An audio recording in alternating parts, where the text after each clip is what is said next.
Mas a mensagem está aqui. Tem o versículo 0 aqui. Já aprenderam, né, que o título faz parte do Salmo. Pouquíssima gente lê os títulos. Eu estou incentivando os irmãos a lerem sem medo, porque o título faz parte do Salmo. Não o título em negrito, mas quando tem, né? Quando tem o título abaixo ali, antes do versículo 1, então ele é um título do próprio texto inspirado por Deus. Mesmo que o título seja Salmo de Davi. Foi Deus quem mandou escrever e nós devemos ler isso. Então, o versículo diz... inclusive nas Bíblias hebraicas, eles consideram isso. Às vezes tem... que a Bíblia hebraica, ela também tem versículos, número de versículos. E às vezes não batem os versículos porque o versículo 1 é esse que eu estou dizendo para vocês como o título, né? Então o versículo 1 na Bíblia hebraica seria esse: oração do aflito que desfalecido derrama o seu queixume perante o Senhor. O que nós vamos estudar? Uma pergunta, um anseio: onde o crente encontra a Deus? Onde o crente encontra a Deus? Você precisa encontrar Deus. E onde você encontra? Quando você está bem aflito, eu quero Deus. Onde está Deus nesse momento? Eu me lembro que a porta da nossa casa uma vez travou por dentro. Eu estava com a minha irmã e a gente não conseguia abrir. A gente tinha que sair de casa e a gente não conseguia. Isso aqui é só para os mais velhos, talvez, né? Tinha, além de trancar assim, tinha uma bolinha de rosquear em cima. Alguém já viu isso? Então aí aquela lá começou, ela trancou e rosqueava falso. Quer dizer, ela girava falso, ela não estava puxando a tramelinha. A minha irmã, se ela ouvir essa mensagem pelo YouTube, ela vai lembrar. Ela falou assim: onde está Deus? Talvez ela tivesse uns 12 anos de idade, eu tinha 11 anos. Ela falou: onde está Deus? Agora que a gente precisa. Então, onde está Deus, meus irmãos? Às vezes nós estamos igual a minha irmãzinha. Onde está Deus? Então, Deus é encontrado no seu pecado. No seu próprio pecado você pode encontrar Deus. Quase todo mundo que entra em algum pecado importante, todos os pecados são significativos, mas tem alguns pecados, eles são mais chocantes para nós, para aqueles que estão perto de nós também, e até para Deus. Deus trata alguns pecados com mais seriedade. E todas as pessoas que entram em algum tipo de pecado sério na sua vida, elas encontram Deus. Sempre. Pode fazer uma revista aí na sua vida. Quando você pecou, um dos primeiros pensamentos, ou durante até o pecado, foi Deus. Deus estava ali naquele pecado. Então é muito fácil encontrar Deus quando nós pecamos. O crente encontra Deus na oração. Na oração nós encontramos Deus hoje. E nós encontramos Deus também, o crente encontra Deus na sua imutabilidade. O que é imutabilidade? Aquilo que não muda. Em pensar nas coisas que não mudam, nós vemos Deus. Todas as coisas mudam, mas Deus não muda. Então vamos tentar ver os versículos aqui, não sei se todos, mas vamos começar.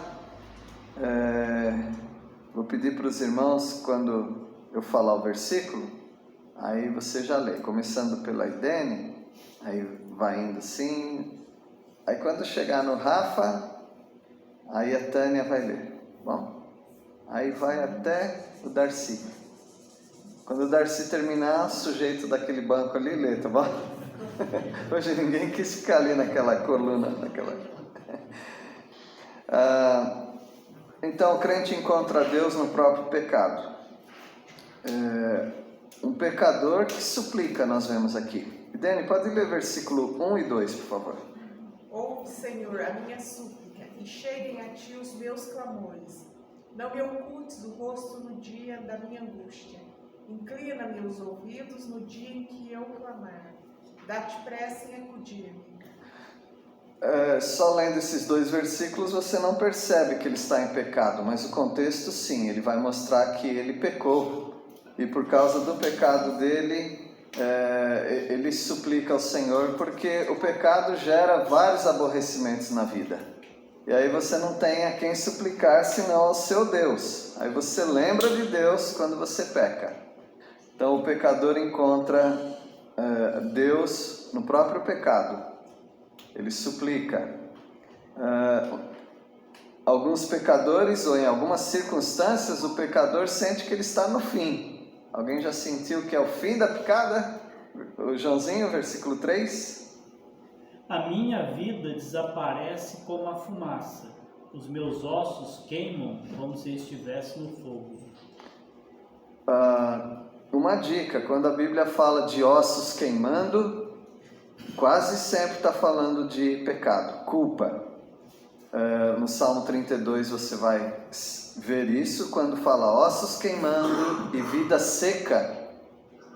Aí você já pode imaginar que ele está falando de pecado, de culpa, e ele não consegue sair disso, e ele sente que o dia dele os dias dele estão como uma fumaça, estão se desvanecendo, e ele está queimando como numa fornalha, e a fumaça está indo embora, e aquela fumaça é ele.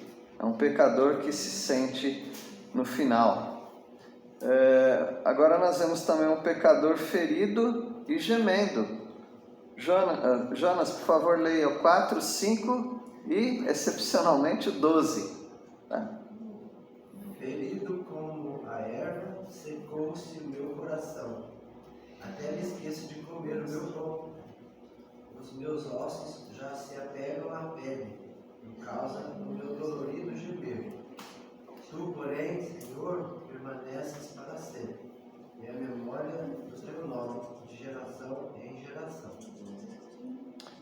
Então ele está gemendo, ele sente que os ossos dele estão se secando, o coração dele está se secando. No Salmo 32 você vai ver alguma coisa semelhante. Ele sente como se ele estivesse num tempo chamado sequidão de estio. É esse tempo que nós estamos vivendo agora, né? Nem tanto, mas logo vai começar a ficar tudo seco. É uma época em que nós vamos logo reclamar da falta de chuva em algum momento. Tudo seco. E é assim que o salmista se sente, como uma erva seca, o coração seco. Ele nem tem mais vontade de comer, porque ele está sensível ao pecado. Nós precisamos de pessoas mais assim, porque houve época em que as pessoas até desmaiavam por causa do peso do pecado. Há relatos de pregações, inclusive, que pessoas desmaiavam pelo peso da culpa. E hoje não, é só ligar a Netflix, assistir um filme e a culpa passa. Vai dormir, vai jogar uma coisa, vai se divertir. Então nós temos algumas maneiras de driblar a culpa. Isso não é bom. Porque se você dribla a culpa uma vez, outra vez, o que vai acontecer é que você não vai sentir mais culpa de nada. Isso é muito ruim. Porque culpa é igual febre. Se tem febre, é uma coisa ruim para o seu organismo, para o seu bem-estar. Não é bom febre, mas a febre, vocês já aprenderam isso desde pequeno na escola. A febre é um aviso. É um aviso de que alguma coisa não está bem, que você precisa ir atrás. O salmista se sente assim, dolorido de gemer, seco, Versículo 6 e 7 agora, ele se sente solitário, um pecador solitário. Sou semelhante ao pelicano no deserto. Sou como um mocho nas solidões.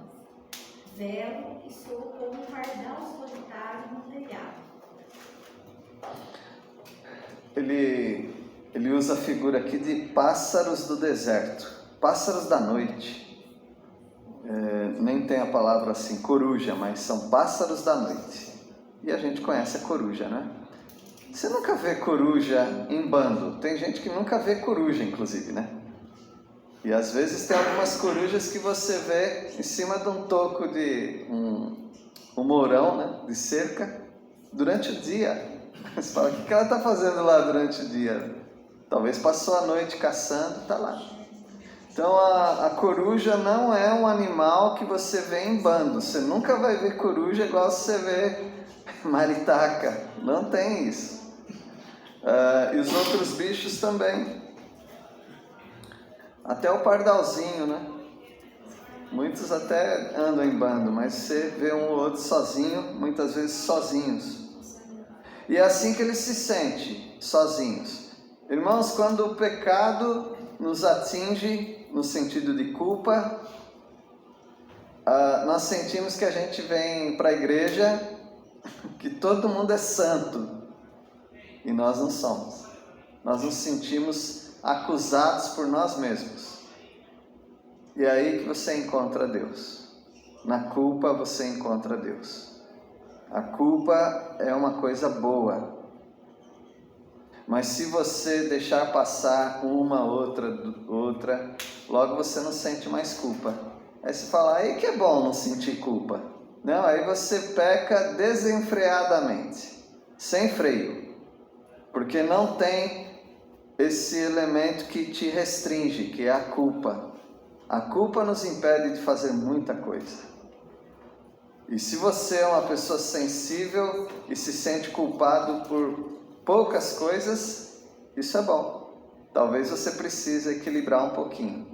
Porque tem gente que sente culpa que não deveria sentir. Mas não despreze a culpa. O pecador, agora ele está humilhado. E humilhado até por outros pecadores. Versículo 8. Meus inimigos me insultam a toda hora, furiosos contra mim, praguejam sobre o meu próprio nome.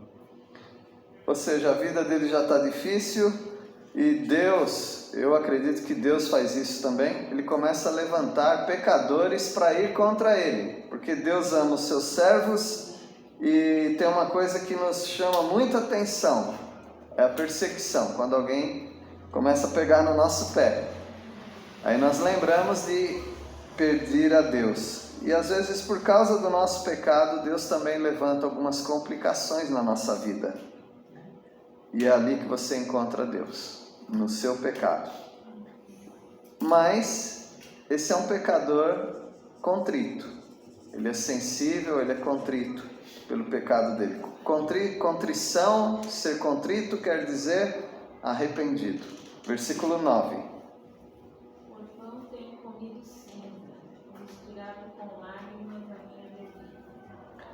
Então, ele falou que ele não tem vontade de comer pão. Ele até esquece de comer pão. E aí ele usa essa figura. Em vez de pão, eu estou comendo cinza. Não é que ele está realmente comendo cinza. É uma figura para dizer que ele está em cinza. Porque pessoas em pecado, contritas, arrependidas, lamentando, aflitas, era comum elas pegarem cinza e jogar sobre a cabeça. Era uma maneira que o judeu tinha de se lamentar diante de Deus. E ele mistura essa cinza com lágrima. Lembrei a gororoba que a gente fazia quando fogão a lenha, né? Sabão com cinza, um pouquinho de água, para tentar arear a panela daquela coisa preta, né? E ele está misturando aqui lágrima com cinza, tentando limpar a sua vida, o seu pecado. E ele está encontrando Deus. E o versículo 10 é um pecador humilhado. Por causa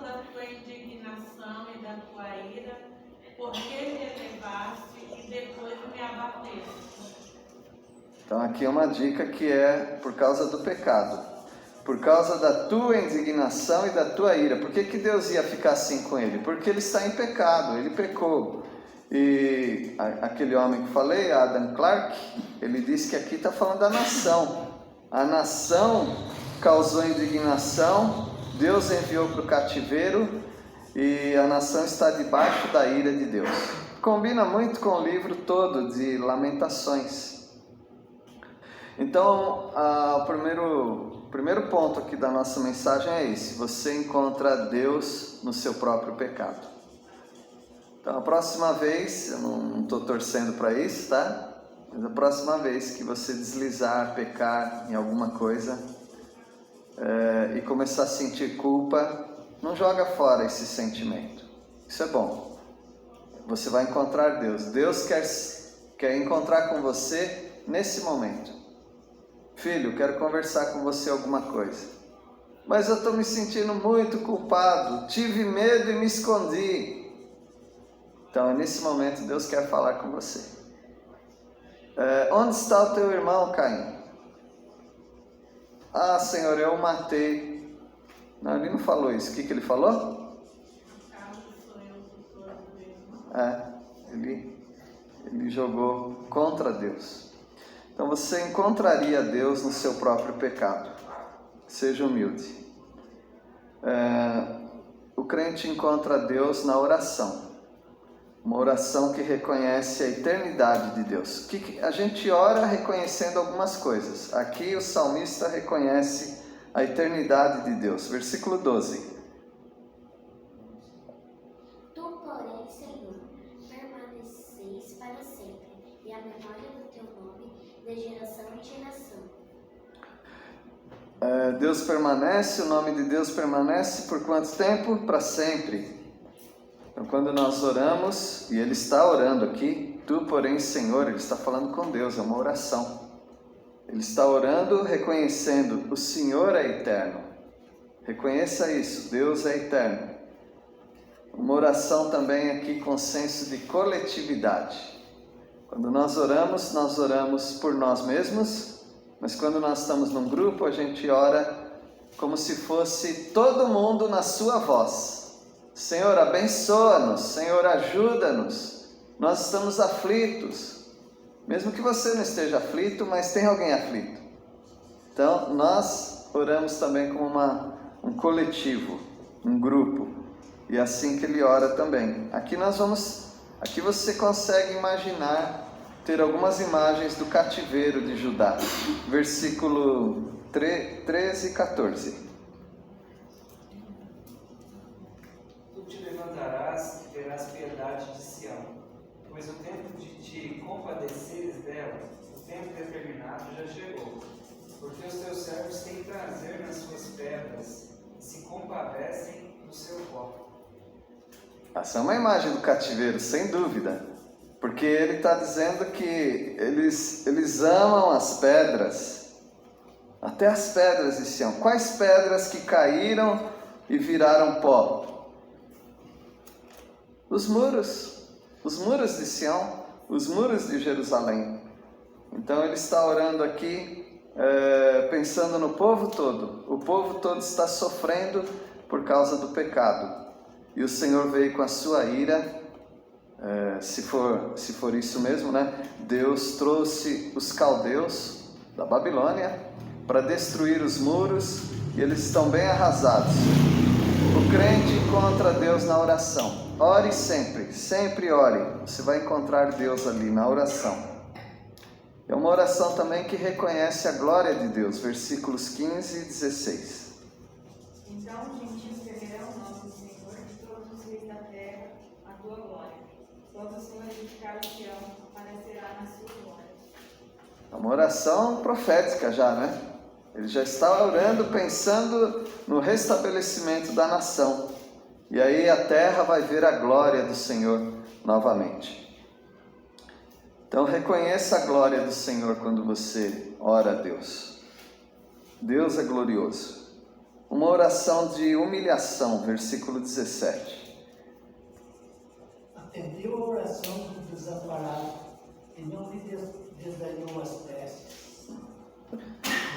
Senhor cuidou desse que estava desamparado. Ele encontrou Deus no pecado dele, ele encontrou Deus na oração, e ele diz: Deus não desdenhou as preces, ou seja, Deus não fez pouco caso da oração. Irmãos, queria que vocês lembrassem disso. Cada oração que foi feita aqui hoje, Deus não desdenhou, Deus não fez pouco caso. Deus nem falou assim: quem é ele para orar? Um pecador? Não, Deus não faz isso. Deus é misericordioso com as nossas vidas. E essa é uma oração também que pensa na próxima geração. Nós que somos mais rodados na vida, quando nós oramos, nós temos que pensar nos jovenzinhos, nas crianças. Criança não ora por criança. É difícil que isso aconteça. Talvez ela ora por ela mesma, ela ora pelos pais, né? Mas nós precisamos orar. Senhor, abençoa as criancinhas dessa igreja. Abençoa aqueles que estão da minha família, que são criança ainda. Porque nós precisamos nós queremos que eles conheçam a Jesus. Versículo 18. Ficará isso registrado para a geração futura. E um povo que há de ser criado louvará ao Senhor. Isso vai ficar registrado para a próxima geração. Olha como você é importante, porque está registrado para você também. Esse salmo está registrado para a geração futura. Claro que ele está pensando no povo dele, o povo de Israel. Deus vai criar um povo. É como se Deus criasse novamente Israel depois do cativeiro. Depois de toda a tragédia, é como se Deus tivesse recriado. Na época de Esther, é como Deus tivesse criado novamente a nação de Israel através de Esther. No Holocausto da Alemanha, é como se Deus tivesse criado de novo a nação de Israel. Então, Deus está sempre criando novamente esse povo. Versículos 19 e 20, uma oração de cativeiro. E o Senhor, do alto do seu santuário, desde os céus, baixou vistas da terra, para ouvir o gemido dos cativos e libertar os condenados de morte. Seja lá qual for o sofrimento que a nação está passando, encaixa muito bem com o cativeiro, nós não sabemos se é este. Mas Deus, ele baixou vistas, quer dizer que Deus olhou. Isso me lembra muito também as palavras que Deus fala em Êxodo, para Moisés e para o povo, porque Deus ouviu o clamor do povo, quando o povo estava cativo, né, condenado à morte. Ele está encontrando Deus nessa oração. E uma oração de louvor também. Toda vez que nós oramos, não digo todas as vezes, né, propriamente, mas muitas vezes que nós oramos, precisa ter esses ingredientes. Reconhecer que Deus é eterno, como nós já vimos. Reconhecer que eu estou orando, mas não é só sobre mim, é sobre as pessoas que estão próximas a mim. Tenho que reconhecer a glória de Deus. Tenho que me humilhar na oração, tenho que pensar nas crianças quando eu oro e também tenho que pedir que o Senhor me livre das tentações, me livre dos pecados, dos problemas, de desvio ao Senhor e louvar a Deus, sempre louvar ao Senhor também. Versículo 21 e 22 é de louvor. Em Sião será anunciado o nome do Senhor e o seu louvor em Jerusalém, quando se reunir os povos e os reinos para servirem o Senhor. Já é profético, não é? O salmista já está vendo lá na frente o povo reunido, louvando ao Senhor, e os povos sendo atraídos também para esse povo. E no nosso último ponto aqui, o crente encontra Deus na sua imutabilidade. A imutabilidade é de Deus, Deus não muda. E toda vez que você pensa nisso, você encontra Deus. Versículo 23, Deus não muda, mas o homem, o que acontece com ele? Ele envelhece. Ele me abateu a força do caminho e me abreviou os dias. Então ele já está fraco, ele sente que Deus abreviou os dias dele, ele sente que ele está envelhecendo. Bom, o pecado também faz isso. Quando uma pessoa está em pecado, parece que ela está envelhecendo. Ela se sente assim, e às vezes os outros também começam a perceber que uma pessoa está acabada fisicamente, porque a culpa faz isso também. Deus não muda, mas o homem pode morrer. O que eu vou falar agora nem todos concordam, tá? O homem pode morrer antes do tempo. Antes do tempo que ele poderia viver mais, mas ele morreu antes. Alguns não acreditam nisso de jeito nenhum, né? Mas eu estou afirmando aqui um pensamento meu que eu acho que é o da palavra de Deus também. Versículo 24. Dizia eu: Deus meu, não me leves na metade da minha vida. Tu, cujos anos se estende por todas as gerações. Quem não acredita nisso, então teria um pouquinho de dificuldade nesse versículo, eu acho, né? Ele está orando, não me leves, quando? Na metade da minha vida. Ou seja, eu poderia viver muito mais. Morrer agora? Por que está morrendo agora? Não está doente? O que é? Ou Deus trouxe uma doença? A verdade que eu entendo, eu creio que muitos de vocês entendem assim, é que há pessoas que morrem antes do tempo. Por exemplo, o pecado para a morte, ele tira a pessoa antes do tempo. Aí você diria, mas qual é o tempo? Eu não sei dizer quanto tempo que você vai viver, quanto tempo que eu vou viver, mas Deus sabe. E 1 Coríntios capítulo 5, versículo 4, fala de um pecador que seria entregue para Satanás, expulso da igreja, e Satanás infligiria nele alguns males físicos para atingir o corpo dele. E poderia ser até que ele morresse, mas ele seria salvo porque ele era um crente. E outras pessoas que morrem antes do tempo. Saul morreu antes do tempo. As pessoas que se matam, elas morrem antes do tempo. E algumas pessoas que estão com certas amizades, elas morrem antes do tempo também. Daria para viver mais numa situação que não fosse aquela. Mas algumas pessoas estão jogando fora a sua própria vida. Se você tem algum problema de saúde que limita você a certos alimentos, se você ficar abusando daqueles alimentos, você morre antes do tempo. Quer fazer um teste? Não. Não. Exatamente. Mas se a pessoa corre, né? Aí ele pode até ser que ele esteja prolongando o tempo dele. Algumas pessoas falam, não morreu ainda esse sujeito? Está indo longe.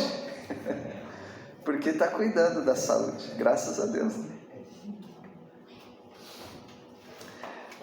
Deus não muda, mas o mundo criado por Ele vai perecer, vai morrer. Versículo 26 e 27. A terra e os céus irão acabar, mas o Senhor permanecerá para sempre. Eles se desgastarão e tornarão velhos, como acontece com as roupas usadas. E o Senhor os trocará como se troca a roupa velha, e eles serão jogados fora. Mas o Senhor, ó Deus, é o mesmo, e os seus anos jamais terão fim. Muito bonito esses versículos, porque fala da terra. Nós cremos que a terra vai ser destruída, e aqui Deus quer dar uma roupagem nova para a terra. É claro que a terra vai ser destruída, mas Ele usa uma outra figura. Como roupa que envelhece, o que Ele vai fazer com o mundo? Ele vai trocar a roupa. É claro que o mundo vai ser destruído e Ele vai construir um novo mundo, muito parecido com esse. Mas quando ele usa a poesia da linguagem, é assim, como se esse mundo tivesse com a roupa velha, e o que Deus vai fazer? Tirar essa roupa velha e colocar uma nova roupa no mundo, uma nova roupagem, e vai ser tudo muito bonito. Mas não tira a verdade de que a própria Terra morre. Existe uma coisa na física, na ciência, chamada entropia. Entropia quer dizer degeneração. Tudo está degenerando, tudo. Os evolucionistas, eles têm dificuldade com isso, porque eles falam que tem evolução, tudo vai evoluindo para sempre. Mas e agora? E a entropia que está declinando? O mundo todo está declinando, em muitos aspectos. Deus não muda, o mundo dele criado muda. Bom, o Joãozinho avançou um pouquinho aí, né? Vamos terminar com esse. Deus não muda, mas oferece segurança aos seus servos. 27 e 28. Eu acho que você disse errado, então, você falou 25, deveria falar 25, 26, falou 26, 27. Ah, desculpa. Mas pode ler aí. Não, mas lê o 25 para não ficar lá para trás, né? Vai lá, João, você que tem toque. Em tempos remotos lançaste os fundamentos da terra, e os céus são obra das tuas mãos. Ah, sim. Quando ele criou todas as coisas, daí foi lido que essas coisas perecerão. Isso mesmo. Deus oferece segurança, mesmo que ele vai destruir o mundo, ele vai te preservar. Versículo 27. Tu, porém, és sempre o mesmo, e os teus anos jamais terão fim. E encerrando com 28. Os filhos dos teus servos habitarão seguros, e diante de ti se estabelecerá a sua descendência. É um salmo que fala de pecado, mas é um salmo que termina muito bem e é um salmo que nos dá muita esperança. A esperança é: você vai encontrar Deus no seu próprio pecado. O pecado não é o fim de tudo, acabou tudo, não. Tem muita gente que encontra Deus quando ia praticar um pecado. Tem gente que encontra Deus quando ia tirar a própria vida. Então há muitas pessoas que encontram a Deus no pecado delas. Nós encontramos Deus na oração. Hoje eu encontrei Deus, você também. E nós encontramos Deus quando nós pensamos na imutabilidade dele, que ele não muda. Todas as coisas mudam, envelhecem, estragam, mas Deus jamais muda. Deus abençoe os irmãos e continue encontrando a Deus, porque é impossível não encontrar a Deus. Você tem muitos recursos para encontrar o Senhor. Vamos orar. Agradecemos, Senhor, pela Tua palavra, que mais uma vez anima os nossos corações.